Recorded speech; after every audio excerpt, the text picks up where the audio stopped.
Quick experiment. Think back to your dreams from the last week. There was probably some flying. Maybe a building that was somehow also your old middle school. Possibly an ex you have not thought about in 9 years, showing up uninvited like an unpaid streaming subscription. But here's the weird part. Your phone? The little glowing rectangle you stare at for, conservatively, the entire day. The thing that is physically fused to your palm. It almost never shows up. And on the rare night it does, it doesn't work. You're dreaming, you grab your phone, you go to type, and the keys melt. The screen is in a language that does not exist. You dial a number, and your thumb has the motor control of a wet noodle. Your brain will happily build you a flying whale, but a functioning iPhone? Sorry, we're out of budget.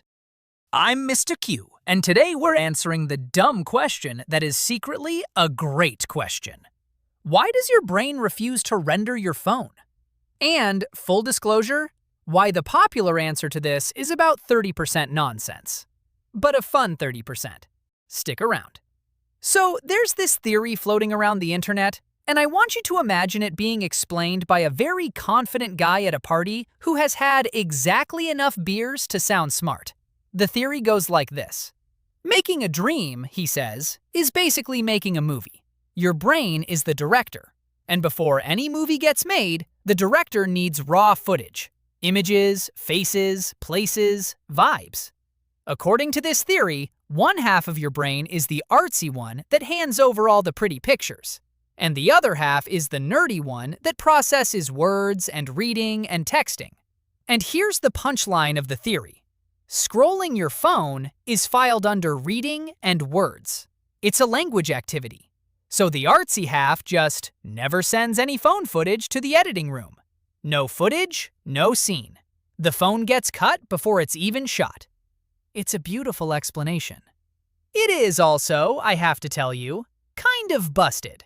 Because that whole left brain does logic, right brain does art thing, that's the horoscope of neuroscience. It's the one fact everybody knows, and scientists keep quietly going, please stop saying that.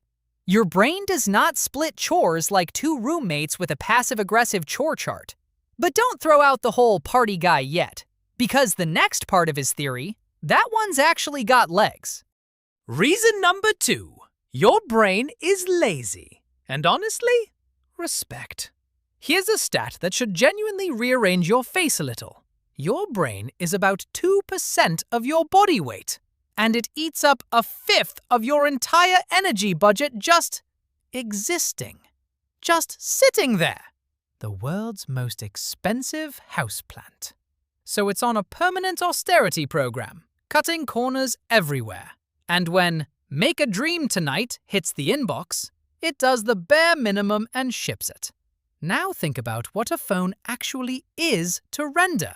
The phone, plus the screen, plus the text on the screen, plus the apps, plus the notifications, plus the video that plays when you tap it, plus the comment section, plus the guy in the comment section who's wrong. That's a AAA video game. And your brain at 3 a.m. is a guy who fell asleep at the controller. So it does the lazy thing. Either it doesn't put the phone in at all, or, and this is my favorite, it puts in a phone-shaped prop, a decoration. It looks like a phone, it will not behave like a phone. It's the dream equivalent of those fake plastic cakes in a bakery window. Looks delicious. Try to eat it and you'll chip a tooth. That melting keyboard? That's not a glitch. That's your brain going, look, I made the box. You want it to turn on too? Who do you think I am? Reason number 3. And this is the one that actually says something kind of brutal about you. Your brain doesn't store everything from your day equally. While you sleep, the part that handles memory and the part that handles emotion are both lit up and working together. And they have a hiring policy. To get cast in tonight's dream, a memory really wants to make you feel something. Stressful day at work? Congratulations. Tonight, you're being chased through a parking garage. Watched a horror movie before bed? Enjoy your personalized nightmare. no extra charge. Had certain, let's say, romantically themed preoccupations during the day? Yeah, your brain has a section for that too, and it does not require a subscription. So the question becomes, where does your phone rank on the made me feel something scale? And the answer is, it doesn't. To your brain, the phone is a tool. It's a hammer. It's a stapler with Wi-Fi. The phone itself never made you feel anything. The stuff inside it did. The texts, the videos, the 2 a.m. argument with a stranger about a movie. So your brain very politely throws the phone out and keeps the feelings. That's why people who lose someone sometimes dream the person is calling them. The brain didn't want the phone. It wanted the voice on the other end, which, when you sit with it, is kind of beautiful. Your dreams aren't a recording of your life. They're a highlight reel of the stuff that mattered. And apparently, endlessly refreshing the same app for 4 hours did not make the cut. That's a little rude. Accurate, but rude. Now, real talk for the curious in the back. Researchers actually counted.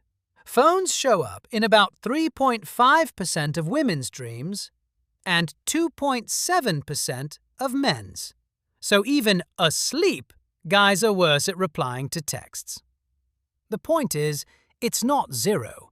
It's just deeply boring. Your phone is an extra who occasionally wanders into frame. The internet version of this story oversells it, but the core idea holds.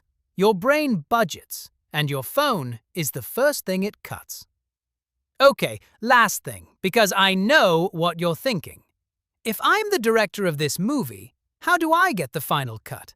There's a real trick for this. It's called lucid dreaming, where you know you're dreaming while it's happening. And people swear by one method. Set an alarm for about 5 hours in. When it goes off, wake up and really try to hold on to whatever dream you were just in. Then, as you drift back to sleep, next time I'm dreaming, I'll know I'm dreaming. Over and over until you're out. Do it right, and some night you'll be standing inside your own dream, fully aware, with total creative control. And you'll immediately try to check your phone. And it won't work. Some things even God can't render. This has been Mr. Q. If you've ever successfully used a phone in a dream, drop it in the comments. I won't believe you, but I want to read it.